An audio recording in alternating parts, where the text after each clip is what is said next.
And welcome back. She's a 25-year-old Bronxite on the road to Miss Black USA 2019, spearheading an initiative titled Trample the Pipeline. She's advocating against the school-to-prison pipeline. And guess what? She joins us now in studio, Shannon Nia Alomar, Miss Black New York USA 2019. Welcome. Hello, good morning. Good to have you. Good to be here. Thank you for having me. Thank you, and congratulations. Thank you so much. What's it like to be?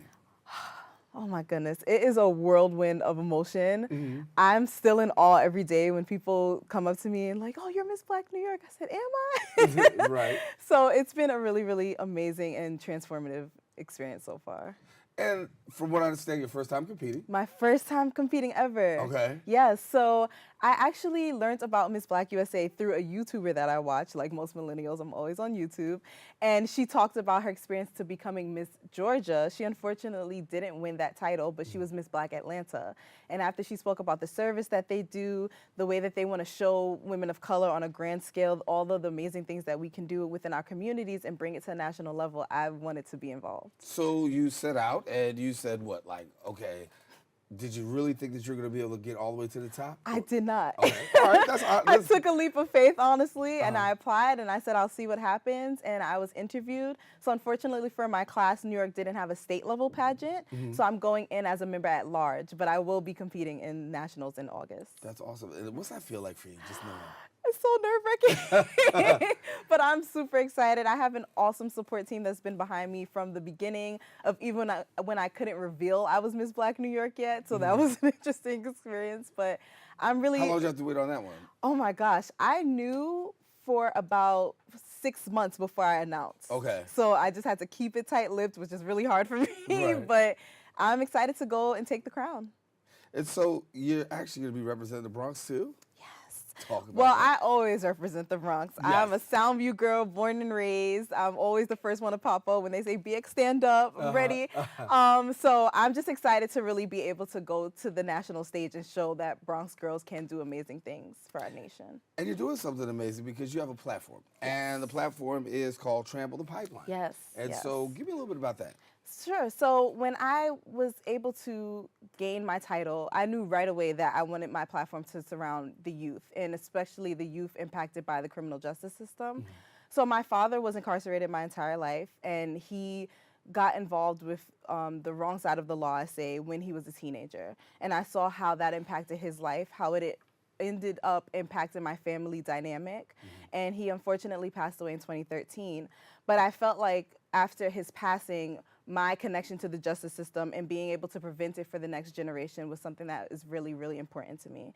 So I speak about advocating against the school-to-prison pipeline. It's a way that a lot of youth within our communities especially kind of enter the system and get into this recidivism cycle where they can't break out of it.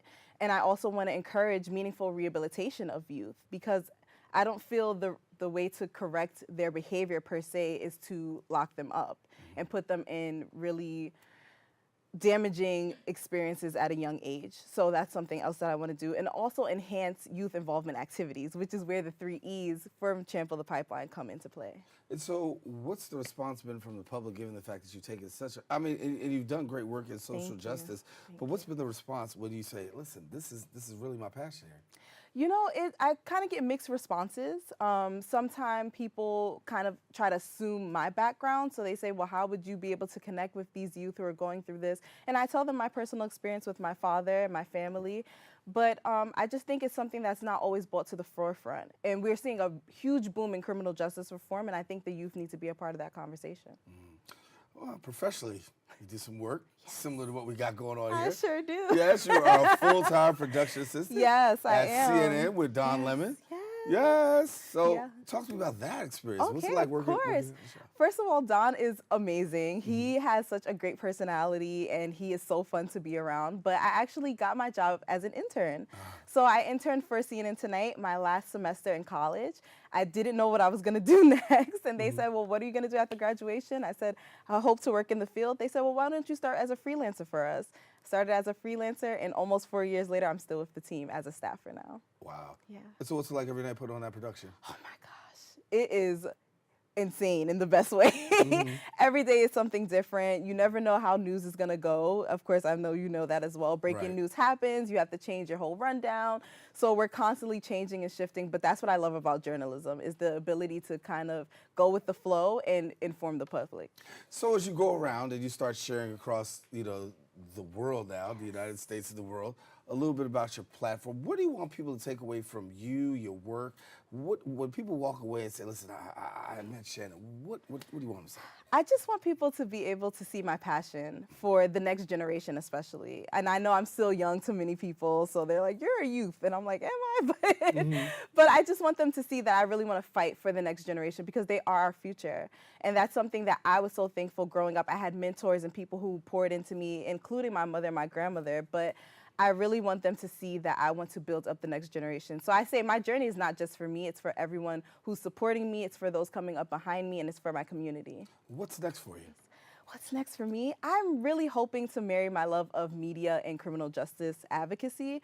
Maybe create my own blog. I'm not really sure, but I really want to continue to work with the youth in this capacity. That's awesome. And so, when you talk about the borough of the Bronx, yes. Favorite places to go? Oh my goodness, my favorite places to go. I love Soundview Park. I love that they have updated it, because that's the park I grew up in. So now it's just like this beautiful landscape that people won't even imagine is in the Bronx. The ferry is my favorite thing now too. I can't even believe we have a ferry. It always kind of trips me up. Where else do I love to go? Anywhere with good food. I'm always on Fordham Road, going to shops and things, even though it's really busy and I try to avoid it. But if I do need to shop, I love going to Fordham Road.